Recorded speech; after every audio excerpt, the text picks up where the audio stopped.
Place darle la bienvenida a la presentación de la publicación La controversia entre Venezuela y Guyana ante la Corte Internacional de Justicia, fase preliminar, la cual recoge la opinión de 5 prestigiosos juristas iberoamericanos, quienes disertan sobre la controversia en cuestión. El día de hoy nos acompañan Rafael Casado Lezama, Víctor Rodríguez Cedeño, María Isabel Torres y Luis García Corrochano Moyano. Para iniciar el evento, presentamos a Rafael Casado Lezama, licenciado en Estudios Internacionales de la Universidad Central de Venezuela, con diplomado en Foreign Service Program de la Universidad de Oxford, Inglaterra, y maestría en Derecho Comunitario de la Universidad Complutense de Madrid. Se ha desempeñado como diplomático de carrera en el Servicio Exterior venezolano, prestando servicio en las embajadas en el Reino Unido, España, Líbano e Indonesia. Funcionario internacional en la Asociación Latinoamericana de Integración, ALADI, Uruguay. Actualmente se desempeña como director de la carrera de Relaciones Internacionales de esta casa de estudios. Gracias, Magda. Buenos días. Mi presentación va a conversar sobre el recuento histórico de la controversia en cuestión. Es un honor para nosotros presentar hoy un texto académico que recoja las ponencias presentadas por renovados profesores de Derecho Internacional de controversia entre Venezuela y Guyana ante la Corte de Justicia, fase preliminar, realizado el 14 de agosto pasado, que contó con los auspicios de esta casa de estudios, conjuntamente con el American College de Managua, la Universidad Católica Andrés Bello, y con los auspicios de la Fundación Arcadia. Muchas gracias a todas estas instituciones que hicieron posible la realización del citado foro. Es una oportunidad para referirnos, al menos de manera referencial, a la controversia que oponen Guyana y Venezuela en relación al establecimiento de la frontera en la zona del territorio Esequibo, en particular al origen y el objeto de la controversia que separa a estas dos naciones. Por el siglo XV, el genovés Cristóbal Colón, con el patrocinio de los reyes católicos, Fernando e Isabel, llevó a cabo su emprendimiento, la Empresa de Indias, iniciativa novedosa que lo condujo a descubrir el 12 de octubre de 1492 un continente nuevo, tierras y comunidades humanas desconocidas hasta ese momento. Un año más tarde, en 1493, el Papa Alejandro VI, mediante la bula Inter Caetera, determinó la visión y futuro del Nuevo Mundo, asignando a los reyes católicos la posesión de todas las tierras halladas y por hallar al oeste de la línea imaginaria situada entre el Polo Norte y el Polo Sur. Esta decisión fue perfeccionada años más tarde en el Tratado de Tordesillas, suscrito entre España y Portugal, instrumento que le dio a la corona española todos los territorios descubiertos y por descubrir al lado occidental, es decir, allí incluyeron los territorios de Venezuela y Guyana. En 1666, expediciones inglesas irrumpieron en diversas ocasiones en los actuales espacios territoriales de Surinam y Guyana, para luego establecerse en Fort Nassau. Más tarde, en 1713, los soberanos de España e Inglaterra suscriben el Tratado de Utrecht, mediante el cual Inglaterra se compromete a respetar las regiones ocupadas hasta ese entonces por el Reino de España. Para el año 1777, el rey Carlos III de España, mediante cédula real, creó la Capitanía General de Venezuela, un acto político-administrativo que integró las provincias de Venezuela, Cumaná, Maracaibo, Guyana, Margarita y Trinidad, que existían desde 1528. En 1811, Declaración de la Independencia, Venezuela ha reclamado como suyo el territorio Esequibo. El espacio territorial lo describe Gerardo Moros en su libro Venezuela 1830-1903 como ese espacio que se extiende desde el río Esequibo hasta la línea fronteriza entre ambos países establecido por el lado de París de 1899, comprendiendo una extensión de 159.500 kilómetros cuadrados. Cierro comillas. Un área territorial que corresponde aproximadamente a las 3/4 partes del territorio que actualmente ocupa Guyana de 214.970 kilómetros cuadrados. Este espacio territorial, que comprende 159.500 kilómetros cuadrados, es el espacio territorial que corresponde aproximadamente a las 3/4 partes del territorio que actualmente ocupa Guyana de 214.970 kilómetros cuadrados. Este espacio territorial, que comprende 159.500 kilómetros cuadrados, es el espacio territorial que corresponde aproximadamente a las 3/4 partes del territorio que actualmente ocupa Guyana de 214.970 kilómetros cuadrados. Este estas incursiones inglesas en el territorio venezolano condujeron a la formación de la denominada Guayana Británica, entidad que existió entre 1831 y 1966, año en que nace la actual República Cooperativa de Guyana. El rechazo venezolano constante y permanente a las incursiones británicas, lamentablemente sin éxito, trajo consigo una controversia territorial que persiste hasta hoy en día. Cabe en este punto destacar las negociaciones para acordar someter una controversia al arbitraje, por lo general difíciles. En el caso de la controversia entre Venezuela y el Reino Unido, fueron tensas y complejas durante años. Cabe mencionar el año 1843, cuando Caracas planteó a Londres la necesidad de un tratado de límites a fin de solucionar pacíficamente la controversia. Sin embargo, no se logró y Caracas solicita los auspicios de los Estados Unidos de América que se van a concretar en el Acuerdo de París de 1899.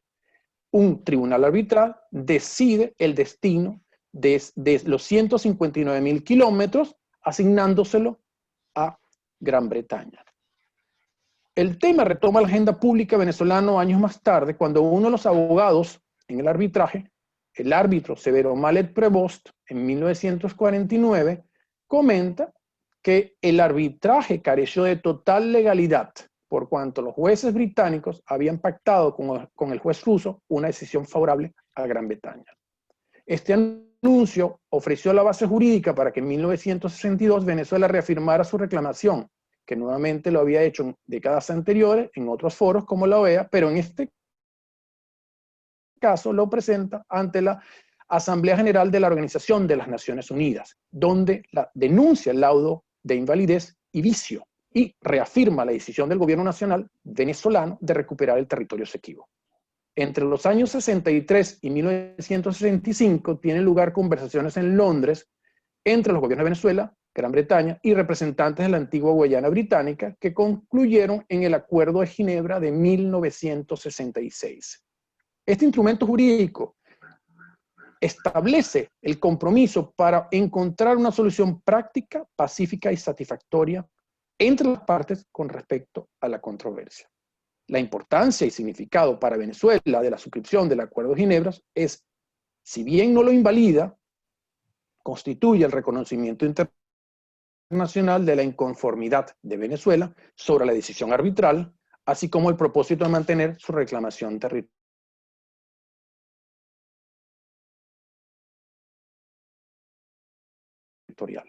En los años 70, España, en el que hace años. Entre los años de Venezuela y Guayana acuerdan la búsqueda de una solución a través de un mecanismo como son los buenos oficios de las Naciones Unidas. Esta instancia no alcanzó ningún éxito. Sin embargo, el secretario general Antonio Guterres en el año 2019 decide elevar la controversia a la Corte Internacional de Justicia. 2 meses más tarde, la República Cooperativa de Guyana introduce una demanda contra Venezuela ante el máximo tribunal y en abril de ese mismo año el gobierno venezolano manifestó su posición de no comparecer ante el alto tribunal por considerar que la Corte no tenía competencia para conocer esta controversia y porque la demanda en todo caso era inadmisible. Para finalizar, debo recordar lo que comenté al inicio de esta introducción. El 14 de agosto, la UPC, junto a 2 reconocidas universidades y con el apoyo de la Fundación Arcadia, desarrolló este foro internacional, Controversia Internacional, Venezuela-Guyana, ante la Corte Internacional de Justicia, creando un espacio de reflexión, pensamiento, de ideas en el mundo jurídico, cuyos resultados, las ponencias, fueran hechas del conocimiento del alto tribunal. Hoy, 3 de noviembre, el máximo tribunal aún no ha dictado su decisión respecto a la competencia y la admisibilidad del caso. Muchas gracias. Adelante, Magda, muchas gracias. Gracias, profesor Casado. A continuación, cedemos la palabra al profesor Víctor Rodríguez Cedeño. abogado con estudios de especialización en el Instituto de Altos Estudios Internacionales de París, Universidad de París, Instituto de Estudios para el Desarrollo y de Estudios Europeos de la Universidad de Ginebra.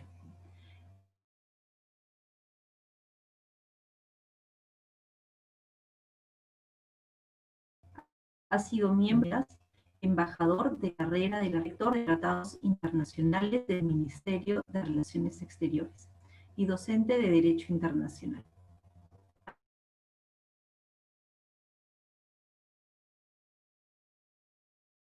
Adelante. Ante todo, quisiera agradecer a Luis Alfonso García Corrochano, en la Facultad de Derecho, al profesor de la Escuela de Relaciones Internacionales, primero por haber organizado este foro, o el foro sobre la controversia entre Guyana y Venezuela en su fase preliminar, un evento que tuvo el apoyo de la Fundación Arcadia y de la Comisión sobre el Esequibo de nuestra Asamblea Nacional, y después por la preparación de esta publicación que contiene las ponencias presentadas entonces, un texto sin duda sumamente interesante y útil a la jurisdicción, que abarca los dos aspectos fundamentales, competencia y admisibilidad, más aún en un cuadro complejo que es la no comparecencia del demandado, en este caso Venezuela. La controversia, para hacer brevemente una referencia a las ponencias, la controversia ante la Corte se inicia, como sabemos, por una demanda unilateral incoada por Guyana en marzo del 2018, con base en el artículo 36.1 del Estatuto de 1966, en particular su artículo 4.2, según el cual considera Guyana, los dos estados, y cito, habrían conferido al secretario general de las Naciones Unidas escoger el medio de solución de controversia, habiendo optado por el arreglo judicial de la Corte el 30 de enero del 2018. Guyana solicita a la Corte, y este es el objeto de su demanda, que decida que el laudo arbitral de 1899, por el que se establece la frontera entre los dos países, es válido y tiene un carácter vinculante para Guyana y para Venezuela.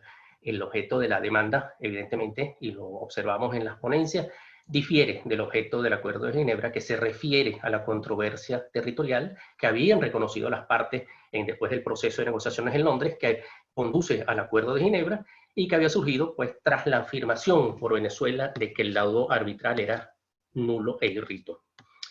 Algunos elementos comunes podemos encontrar en estas exposiciones, importantes todas, por ejemplo, el derecho del Estado de no comparecer, como lo prevé una facultad que le otorga el artículo 53 del Estatuto, lo que no puede ni debe ser considerado como un acto de rebeldía que pudiera afectar el funcionamiento del tribunal y su función judicial.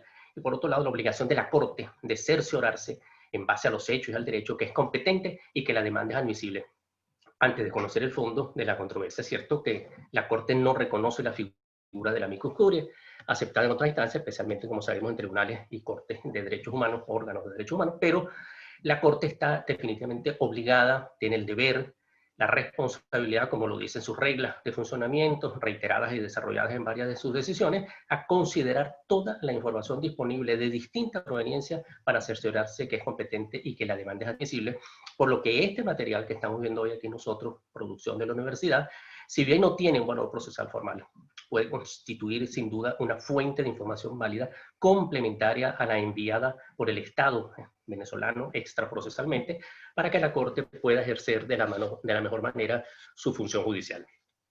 Igualmente se refieren los expositores desde diversos puntos de vista a la naturaleza y al alcance del Acuerdo de Ginebra de 1966, que, como dije, constituye el marco procesal del cual las partes deben lograr una solución, y cito entre comillas, práctica y mutuamente satisfactoria de la controversia territorial, agotando todos los medios políticos y diplomáticos antes de recurrir a los medios jurisdiccionales. Esa es la naturaleza precisamente de la controversia, antes de recurrir a los medios jurisdiccionales, el arbitraje o el arreglo judicial, que en todos los casos estaría sometido a sus propias reglas, es decir, la necesidad de que las partes hayan consentido en el ejercicio de su jurisdicción principalmente. Tal como se puede deducir de las exposiciones, la Corte no sería competente para conocer la demanda de Guyana por cuanto Venezuela no ha expresado su consentimiento en aceptar la jurisdicción del tribunal bajo ninguna de las formas contempladas en el artículo 36.2.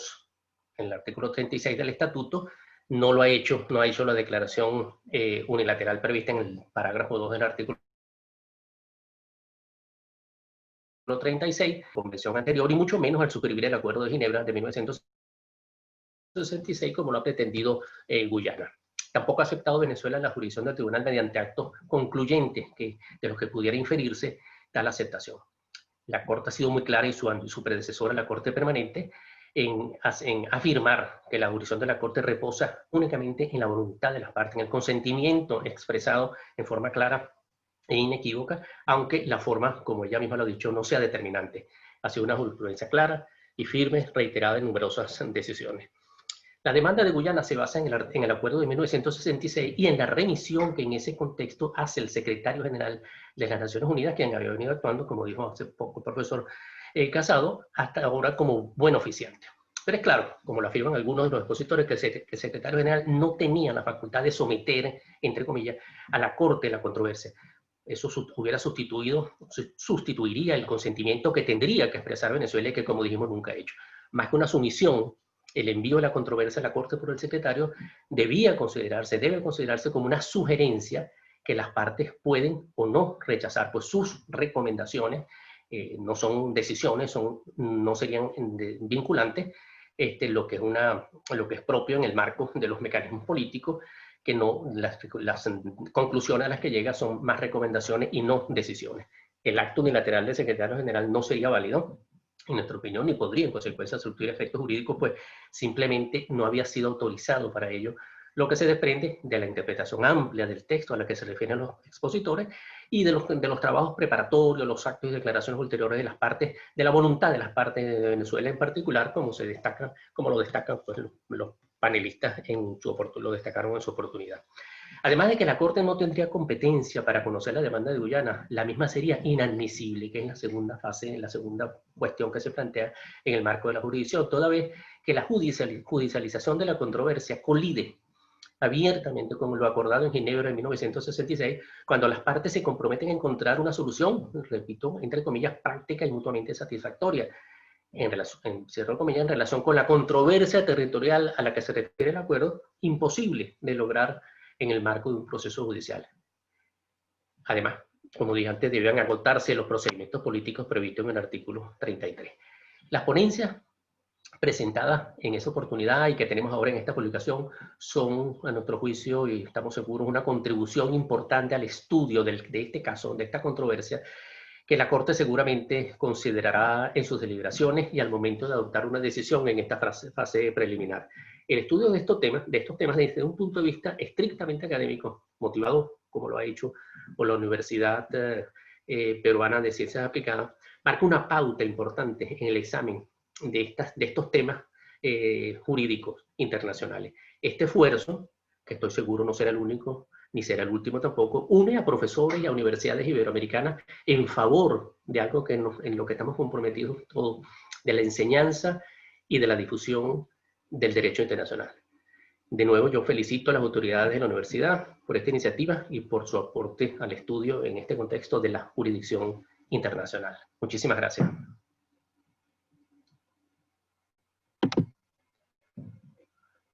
Muchas gracias, profesor Rodríguez.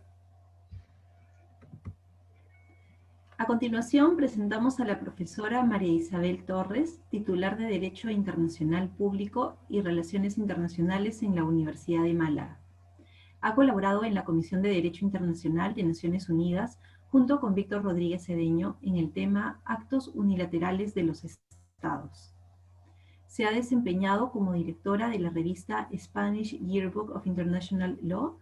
También es autora de diversas publicaciones sobre sucesión de estados, actos unilaterales, medio ambiente, recursos hídricos, derechos humanos, bioderecho internacional y organizaciones internacionales. Su publicación, El Derecho Internacional Público explicado a través de las sentencias y opiniones consultivas de la Corte Internacional de Justicia, ha sido publicado por Tyrant LeBlanc este año. Es miembro del Interest Group on International Biolaw de la European Society of International Law. Por favor, profesor, adelante.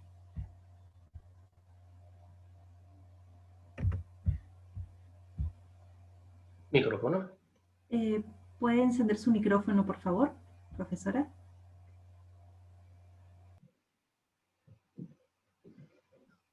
Hay que activar. ¿Ahora? Sí. No sé si ahora se me oye. Sí, ahora sí se le escucha bien. Bueno, buenos días a todos. Buenas tardes aquí desde España, donde estoy ahora mismo interviniendo. En primer lugar, muchísimas gracias a todos ustedes por su invitación. Para una profesora de Derecho Internacional, pues es un orgullo y todo un honor el tener la oportunidad de participar en un evento de este tipo y sobre todo poner de relieve pues una contribución en la que participan insignes juristas. Para comenzar mi intervención, pues me gustaría felicitar desde luego al profesor Rafael Casado y a Luis Alfonso García Corrochano por permitirme participar en este evento y de una manera muy particular a mi querido amigo Víctor Rodríguez Cedeño, con el que compartí muchísimos momentos en la Comisión de Derecho Internacional hace ya algunos años. Bueno, presentar una obra como la que tenemos ahora mismo sobre nuestras manos, para mí es todo un reto, porque en ella desde luego intervienen insignes juristas y yo creo que se presenta por sí sola, ¿no? El hecho de que pues, autores como el propio Víctor Rodríguez Cedeño, como el profesor Jorge Cardona Llorens, Mauricio Tosca Sacasa, Didier Bertibarán o Luis Alfonso García Corrochano, pues ya es un sello de honor. ¿Qué puedo yo aportar en este evento? ¿Qué palabras me gustaría pronunciar? Bueno, me gustaría poner el acento en uno de los rasgos esenciales que presenta esta publicación y es, yo creo, su utilidad. Su utilidad no solamente en el ámbito doctrinal y académico, sino también como un mecanismo que pueda permitir a la propia Corte Internacional de Justicia tener elementos con los que, bueno, pues poder plantear el caso que tiene actualmente sobre la mesa y además analizar diversos puntos de vista que pueden ayudar en ese razonamiento. Creo que es un tema tradicional y clásico el hablar de la doctrina en Derecho Internacional Público y a mí me gustaría hacerlo desde la siguiente perspectiva, planteando una pregunta. ¿Cómo la doctrina puede ayudar y ser un instrumento útil para que los tribunales internacionales puedan finalmente llegar a un pronunciamiento y además tengan elementos de juicio que sean enormemente diversos, como puede ser aquí el caso que nos ocupa? Tenemos sobre la mesa el tan traído y llevado artículo 38 del Estatuto de la Corte Internacional de Justicia, ¿no? Que todos conocemos, en el que habla pues, de ese medio auxiliar que es la doctrina. Pero a mí me gustaría traer aquí un elemento de ida y vuelta que es el siguiente. Ver y verificar y tratar de ofrecer como muestra un botón, pues cuál es el papel que esa doctrina ha venido jugando a lo largo del tiempo en relación con la propia jurisprudencia de la Corte Internacional de Justicia. Y para ello me voy a permitir acudir, y espero que me perdonen por ello, porque voy a intentar acudir a lo que serían las revistas de Derecho Internacional Público más cercanas dentro de mi ámbito. Y con ello les voy a comentar el caso de tres revistas, ¿no? Las tres auspiciadas por la que sería la Asociación Española de Profesores de Derecho Internacional Público de nuestro país. En un primer lugar, la Revista Española de Derecho Internacional, de la que el propio profesor Jorge Cardona es director. Y en ella, si analizamos los últimos años, pues tenemos que, tanto en el año 2020 como en el propio año 2019, pues hay muy diversas contribuciones doctrinales sobre los últimos trabajos de la Corte, ¿no? Concretamente, pues, sobre lo que sería el locus standi de los estados, por parte del profesor Espaliu Verduz, por parte de la profesora María Teresa Infante Caffi, pues nos habla sobre la sentencia de Bolivia contra Chile, al igual que el profesor Javier González Vega. Si nos vamos a otra revista, la Revista Electrónica de Estudios Internacionales, pues aquí vemos cómo también los últimos números de 2020 y 2019 se refieren también a estas sentencias de la Corte. Concretamente, hablando del derecho consular y las últimas sentencias en este sentido, el caso Yahaf, el profesor César Villegas Delgado, la profesora Rosario Huesa Vinaisa se refiere al asunto de Gambia contra Myanmar, o el profesor Luis Pérez Prat Durban habla nuevamente también de la sentencia de Bolivia contra Chile. O, yéndonos a la última de las revistas que voy a mencionar, el Spanish Yearbook of International Law, pues aquí también tanto los volúmenes de 2019 y 2018 hablan concretamente de casos ante la Corte de Justicia. Por ejemplo, el artículo de Karel Bellens sobre algunas reflexiones respecto a la buena fe durante las negociaciones en casos recientes de la Corte Internacional de Justicia.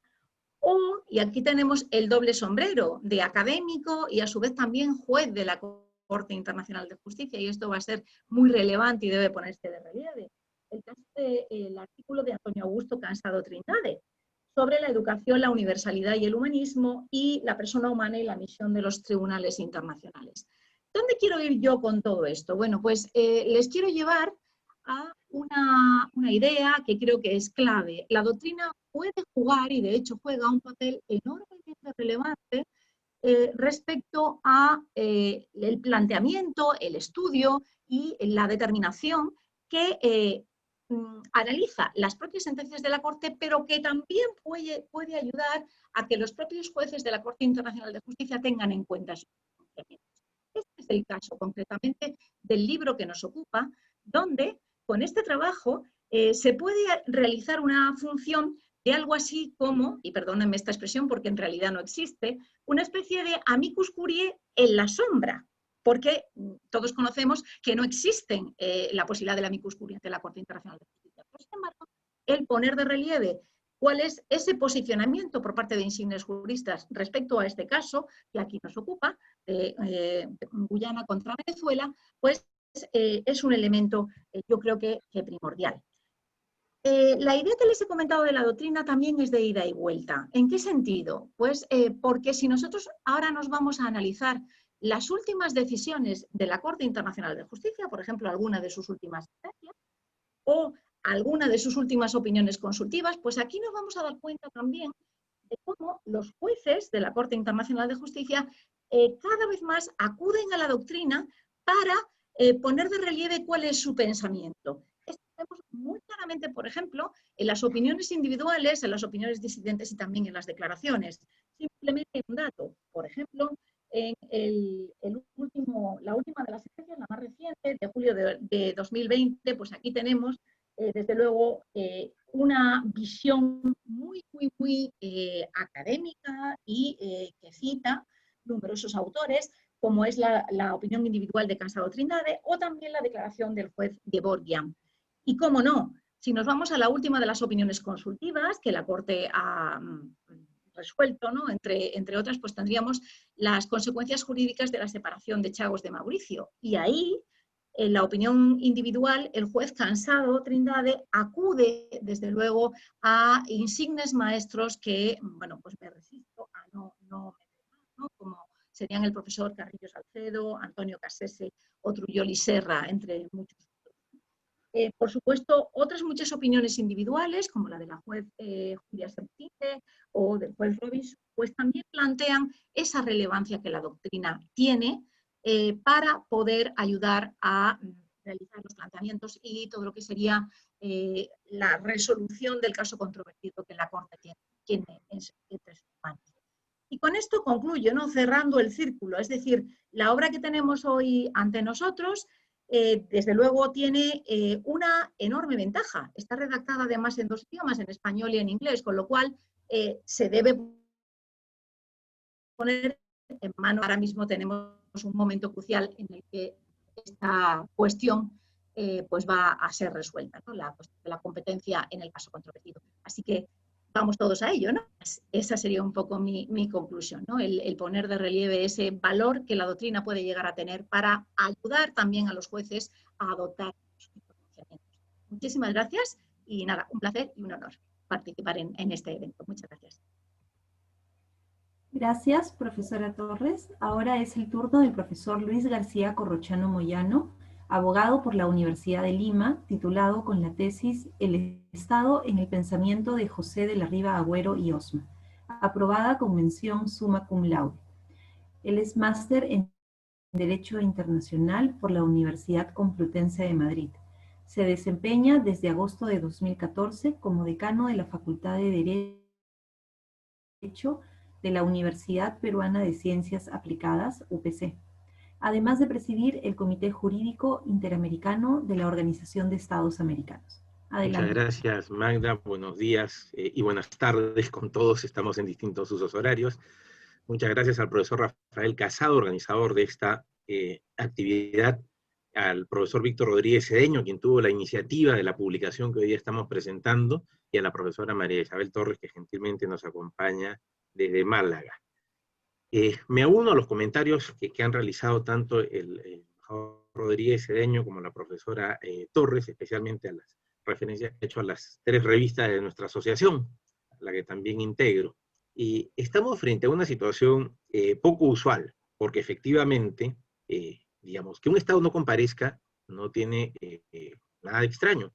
Han habido no comparecencias, Irán contra Estados Unidos contra Nicaragua, Francia contra Nueva Zelanda y Australia, y han tenido distintas formas de solucionarse. Además, se han debido a distintos motivos que implicaban el desconocimiento o el retiro de la competencia de la jurisdicción de la Corte a efectos de dichos casos, cosa que aquí no ha sucedido. Y una situación extraña porque en todos los anteriores casos hablábamos de un gobierno que representaba al Estado, y eso estaba fuera de dudas para la comunidad internacional. Aquí estamos frente a una situación atípica porque existe un gobierno de facto y un gobierno de jure, y el gobierno de facto se está resistiendo a representar los intereses del Estado, y el gobierno de jure, que no tiene la posibilidad de concurrir ante la Corte en este caso, sin embargo, ha promovido una iniciativa y es hacer llegar esta postura doctrinal, efectivamente no puede constituir una amicus curiae porque no está dentro del estatuto de la Corte, pero dar a conocer académicamente cuál es el sustento de la posición de Venezuela frente a esta situación, además en este estadio preliminar.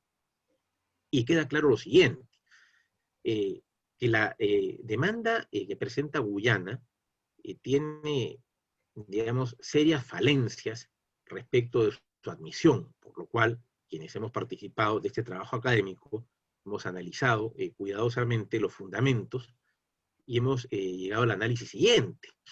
Si bien se alega la existencia de un fallo determinado en 1899, es decir, bastante más de un siglo, cuya ejecución es lo que viene a solicitar Guyana, encontramos aquí 2 aspectos muy importantes. Primero, que dicho laudo no fue reconocido por una de las partes, que era Venezuela, y que finalmente la otra parte, que era Gran Bretaña, se avino a no considerar dicho laudo con un efecto obligatorio, cuando el Acuerdo de Ginebra de 1966 deja constancia de la existencia de un diferendo.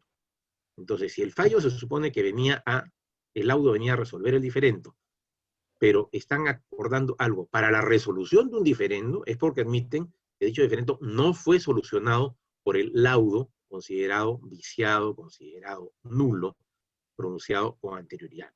Lo segundo es que el propio Acuerdo de Ginebra, además de reconocer la existencia de un diferendo territorial, por lo tanto, no hay forma de ejecutar un laudo que viene a solucionar algo cuando ese laudo ya ha sido desconocido, privado de efectos jurídicos, ¿no? Lo siguiente es que el Acuerdo de Ginebra lo que hace es encaminar la controversia bajo el principio usual de solución pacífica, que es recurrir primero a los llamados medios diplomáticos de solución pacífica, implican o bien el acuerdo directo por negociación entre las partes, o bien el recurso a otros mecanismos de tipo político, y en última instancia, en última ratio, como suele ser en todos los acuerdos particulares y generales de derecho internacional para solución de controversias, recurrir a la Corte Internacional. Pero esto supone el agotamiento de las vías previas, por un lado, y por otro lado, la participación del Secretario General de las Naciones Unidas se da precisamente, primero, en tanto instancia facilitadora de los arreglos directos o diplomáticos, y solo en última instancia en la posibilidad de recomendar el recurso a la Corte cuando es evidente que han fracasado los intentos por solucionar la controversia de manera directa y pacífica. Entonces, si no se han producido estas situaciones, recurrir a la Corte es prematuro, es haber quemado ciertas etapas de lo que está previsto ya en un acuerdo internacional. Pero aquí se da lo siguiente: Guyana ha recurrido a la Corte, festinando, digamos, los trámites previos de la solución pacífica, pero no ha recurrido a la Corte para solicitarle que brinde una solución pacífica a la controversia, es decir, para que dicte una sentencia que establezca los derechos en cuestión, sino para solicitarle que ordene la ejecución de un laudo, el laudo de 1899, que ya había sido desconocido por las partes en ese momento y que no puede ser entonces revivido nuevamente para solicitar en este caso su ejecución. Ya los fundamentos históricos los ha explicado perfectamente el profesor Casado, y estamos frente nuevamente a otro caso que ha pervivido en el tiempo, producto pues del colonialismo, sobre todo el colonialismo británico, que es el que tiene los casos que perviven hasta el día de hoy en muchos lugares del mundo. América ha sido tremendamente afectada por este colonialismo, pero una situación que no ha sido resuelta, que merece una solución jurídica, y al cual ambas partes están de acuerdo en ese sentido. Es decir, requiere una solución jurídica, solamente que la solución jurídica no es ejecutar un laudo nulo, sino que la solución jurídica es dirimir la controversia territorial por la vía del derecho en función a las pruebas que puedan aportar ambos estados, ¿no? Y aquí está de por medio, por ejemplo, como bien se ha mencionado cuando se habla ya de la doctrina, todo lo que se ha desarrollado respecto a las efectividades en el derecho internacional durante las etapas anteriores a la independencia americana, y que fueron determinantes para poder dirimir la pertenencia o no pertenencia de muchos de los territorios a nuestros estados. Todos nuestros estados han tenido controversias territoriales. El Perú, cantidad, la tuvo con sus 5 vecinos, y hasta no hace mucho inclusive. De manera que esto no tiene nada de extraño. No pone en peligro la paz regional ni mundial, en tanto ambas partes se avengan a una solución pacífica. Tanto mejor si esta es jurídica, por cuanto tiene la ventaja de ser definitiva y de descontaminarse, digamos, de influencias políticas, pero siempre y cuando vayamos a este tipo de mecanismos dentro de lo establecido y de lo previsto por nuestros acuerdos, ya sean particulares o ya sean regionales de solución pacífica de controversias. En ese sentido, lo que el libro que presentamos muestra es que la Corte, dentro de esta situación, no debería pues, pronunciarse por la admisibilidad de la demanda guyanesa. ¿Por qué? Porque esta está fuera de los fundamentos, ¿no? o de las causas que la Corte misma admite o reconoce para admitir una demanda en derecho. Y esa es la posición que hemos sostenido dentro de este trabajo.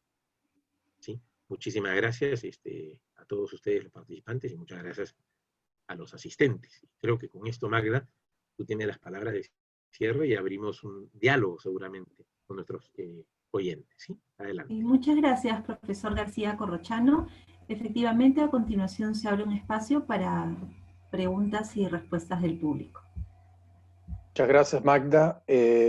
Muchísimas gracias a los expositores, muchísimas gracias a los asistentes. Iniciamos un periodo de preguntas. Solamente les comentemos, tenemos 15 minutos, porque a las 11 hay otras actividades que se deben cumplir por parte de los ponentes y pedimos las excusas del caso. ¿Alguna pregunta? Son bienvenidas. Está abierto el espacio, tenemos el chat o pueden utilizar el micrófono con mucho gusto.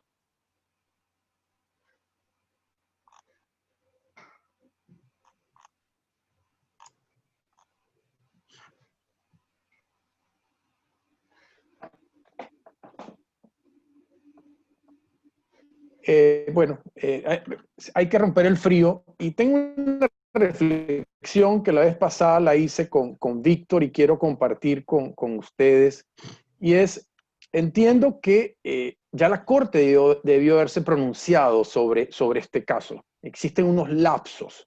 La pregunta viene, ¿no les parece extraño que no se haya pronunciado aún? Es decir, ¿estarán evaluando el material que nosotros le hicimos llegar en el mes de agosto?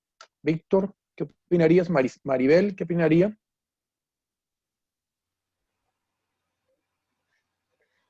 Maribel.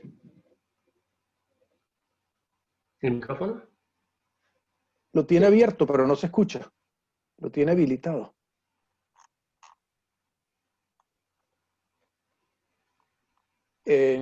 Adelante, Víctor. Entonces, si te parece, bien, entonces yo veo el de Maribel, a ver si es este que está deshabilitado. ¿No? Bueno, yo quería hacer un brevísimo comentario. No hay plazo establecido, ¿no?, para que la Corte se pronuncie. Ella se retira de deliberaciones después de las audiencias.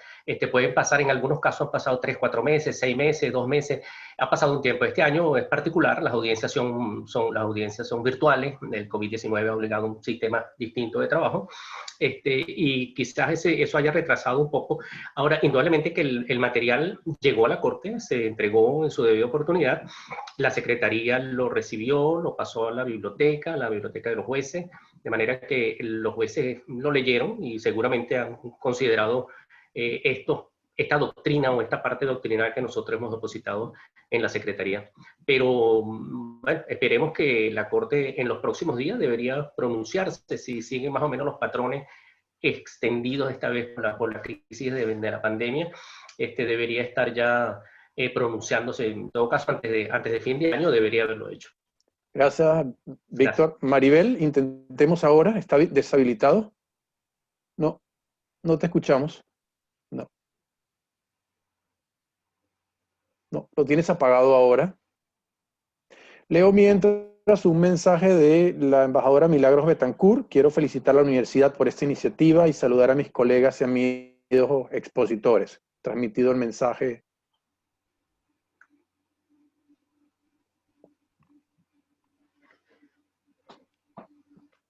Maribel, ¿sigues con problema? ¿Quieres comentar algo? Lucho, ¿alguna otra reflexión que quisieras hacer? Sí, bueno, me encantaría escuchar a la profesora Torres, pero creo que o ella ha apagado el micrófono o tal vez ha presionado algún botón del micro. Ahora sí, Maribel, activa el micrófono, creo que ahora ya funciona. ¿Habla? A ver. Sí. Ahora sí. Vamos, adelante. Sí, perfecto. Nada. Debe ser la distancia intercontinental que vaya, me está produciendo unos problemas terribles, en fin, nada. Bueno, contestar esta pregunta de pitonisa, ¿no? Porque sinceramente no sé ahora mismo exactamente lo que puede tardar la Corte en realizar su pronunciamiento. A mí me da la sensación de que las actividades de la Corte Internacional de Justicia, igual que las actividades de todas las instituciones internacionales y al igual que las actividades de todo el planeta, pues están siendo afectadas por la COVID-19. Y de algún modo, pues lo que se preveía a lo mejor en un plazo que se preveía relativamente corto, ¿no? Y que en unos días, pues quizá podíamos ver ya ese pronunciamiento de la Corte acerca de la competencia, pues es muy probable que se retrase, igual que todo. O sea que yo no lo achacaría a ninguna circunstancia extraña, ¿no? Por supuesto, si este documento, si este libro ha llegado ya a manos de todos los jueces, pues yo me imagino que vamos, lo habrán tenido en cuenta y de algún modo pues puede ser un instrumento muy útil a la hora de llevar a cabo su pronunciamiento. Pero que no creo que esto haya sido un hecho provocador del retraso en la adopción de la decisión final, ¿no? Sino que yo más bien se lo achaco al ambiente que estamos viviendo pandémico en general, ¿no? Esa es mi opinión, pero claro, tampoco hablo simplemente desde el corazón, no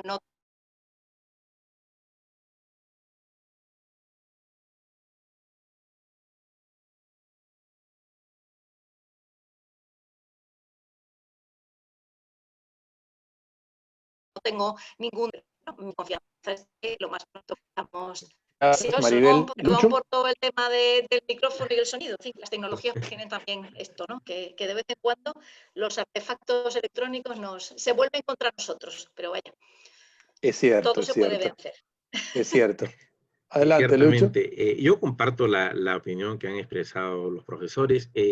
Se nota una ralentización en los trabajos de la Corte a partir de la pandemia, es decir, recibíamos antes con frecuencia casi semanal, digamos, las resoluciones, los autos que da la Corte para la continuación del proceso, y todo esto se nota pues que se ha dilatado, ¿no? Yo agregaría que siendo el trabajo de la Corte un trabajo tan personalísimo, a cargo de los jueces, porque sabemos que los jueces trabajan usualmente sin asistentes cuando redactan sentencias y cosas que son sumamente reservadas. Y siendo que las tecnologías no son tan amigables con los que somos pues, de las generaciones mayores, y esto incluye, por cierto, a los jueces, no creo que para ellos sea tan sencillo ni tan cómodo tampoco trabajar bajo esta modalidad, ¿no? Fuera de la probablemente natural desconfianza que les produce el deliberar por estos medios, ya que, recordemos, la Corte es una institución pues, que goza del máximo prestigio precisamente porque jamás las sentencias o el sentido de las sentencias ha sido objeto de ninguna filtración ni nada por el estilo, ¿no? Siempre ha sido un trabajo muy serio y reservado que se ha conocido al momento de la lectura de la sentencia. Cosa que en esta situación, pues, veamos cómo es que se va a dar, ¿no? Porque tengamos en cuenta que si la resolución de la Corte es por no admitir la demanda, estamos ante una resolución que pondría fin a la instancia. Y si la admite, estaríamos entrando ya directamente a las cuestiones del fondo. ¿Correcto? Entonces es muy trascendente en cualquiera de los dos sentidos porque aquí hay una serie de situaciones, no solamente la no comparecencia, sino las que en los trabajos que ha desarrollado la Corte históricamente, ¿no? Gracias, Lucho. Voy a leer un comentario de un colega, es viejo amigo, Antonio Jiménez, desde Valencia, que está felicitando la actividad y dice que realmente creo que la publicación será de gran interés para la Corte Internacional. Antonio, muchísimas gracias. Bien, pero no tenemos ninguna otra pregunta. No sé si queremos hacer alguna otra reflexión, si no, todo lo bueno siempre tiene que llegar a un final y alguna mucho, sino para ir cerrando nuestra actividad del día de hoy. Bueno, yo a nombre de la Facultad de Derecho quisiera agradecer muchísimo la presencia de la profesora María Isabel Torres y del embajador y profesor Víctor Rodríguez Cedeño en una actividad que le da lustre a nuestra Semana de Derecho, porque estamos realizando justamente la Semana de Actividades de la facultad, que tiene dos carreras, la carrera de Derecho y la carrera de Relaciones Internacionales, íntimamente relacionadas en el tema que estamos tratando el día de hoy, y que ha sido de mucho provecho para todos nuestros alumnos y varios de nuestros profesores, a los que veo entre los participantes. Por eso les quiero extender mi más caluroso agradecimiento, así como a los que se han dado el trabajo de participar desde lugares lejanos y hacernos llegar sus comentarios. A todos, muchas gracias. Gracias. El agradecimiento es nuestro. Vamos, un honor y un placer y eso, el tener esta oportunidad de compartir este momento con todos ustedes. Así que seguimos en contacto y veremos cómo acaba, ¿no? Todo este periplo. También me complace muchísimo compartir con ustedes y lo que siempre hemos hablado, bueno, con Maribel hemos hablado mucho, esa relación interinstitucional, iberoamericana, entre profesores. Ya habíamos hecho seminarios en Managua, en Bogotá, en muchas partes que hemos, en años atrás habíamos preparado y siempre con muchísimo éxito. Y me complace mucho, bueno, además particularmente estar con Maribel porque trabajamos juntos durante 10 años. Yo diría que ella es la correlatora de actos unilaterales de la comisión. No. Trabajamos muchísimo. Asistente personal. La Universidad de Málaga fue extraordinariamente, un apoyo extraordinario en la elaboración de los informes. Nos ayudaron muchísimo con los casos, con la relatoría de la comisión. Bueno, Lucho lo sabe muy bien, es muy, muy complicado hacer el cargo de relator, es muy difícil. 1 contra 33 en el caso de la comisión, y hay mucho que hacer, y el apoyo de la universidad fue estupendo. Así que me complace muchísimo haber compartido con ustedes y con mi querida Maribel, por supuesto. Gracias, pero ahora uno creía que llegamos al final, tenemos una pregunta y dice, ¿cuál serían de un profesor de la universidad, cuáles serían las consecuencias jurídicas en el caso que la Corte acepte la demanda y luego falle en contra de Venezuela, tomando en consideración la posición que tiene el gobierno de Venezuela?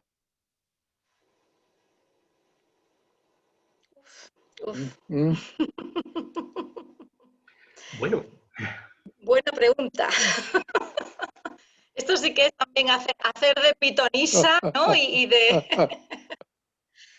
En fin, aquí, claro, tenemos el problema. Si la Corte acepta la demanda, falla en contra de Venezuela, claro, si tenemos una sentencia de la Corte obligatoria para las partes y para el caso, ¿no?, sometido, en este caso, a su jurisdicción, pues esa sería la posición teórica y luego la posición práctica sería Pero es que la posición de Venezuela es que nunca ha aceptado esa jurisdicción desde el primer momento, ¿no? Con lo cual, pues sería una nueva controversia, desde luego, no sé.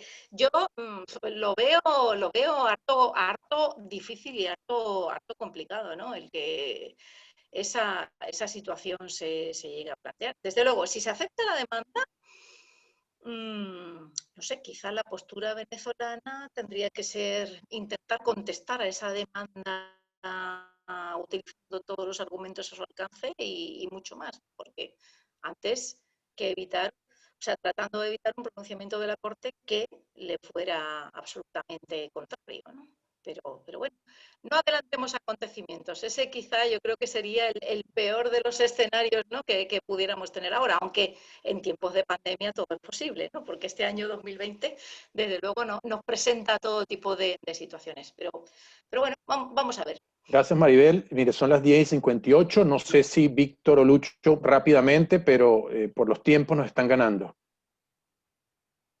Bueno, muy rápidamente yo diría que tenemos dos escenarios delante. Uno, que la Corte acepte la demanda y decida ir al fondo. En ese caso, creo que Venezuela tendrá que comparecer, como dice Maribel, tendrá que defender su posición y ya ver cómo lograr la nulidad del laudo o la no validez, la no confirmación del laudo arbitral. En el caso contrario, que es el que esperamos, que declare que no es competente o que la demanda no es admisible por una u otra razón, regresaríamos al marco del Acuerdo de Ginebra, lo que reabriría la negociación en ese contexto con la asistencia del secretario general probablemente, y buscando otro camino distinto a los buenos oficios que ya se habían pactado, la mediación, a lo mejor o a la misma corte, o no sé, pero tratar, como decía el decano Luis García. Gracias. Lucho, ¿algún comentario para ir cerrando? Muy brevemente, en el escenario de que aceptara la Corte pasar al fondo, y por lo tanto conocer ya el fondo de la controversia en esta fase preliminar, lo que Guyana alega es, por un lado, un tratado que ya fue desahuciado, como se decía antiguamente en el derecho internacional, declarado nulo, ¿correcto? Inválido por las partes, de manera que revivir un tratado fenecido es de por sí un trabajo que ni la Corte ha realizado antiguamente, ¿no? Es como revivir un muerto y es algo que está pues más allá de las posibilidades, digamos, de la medicina jurídica que puede aplicar la Corte.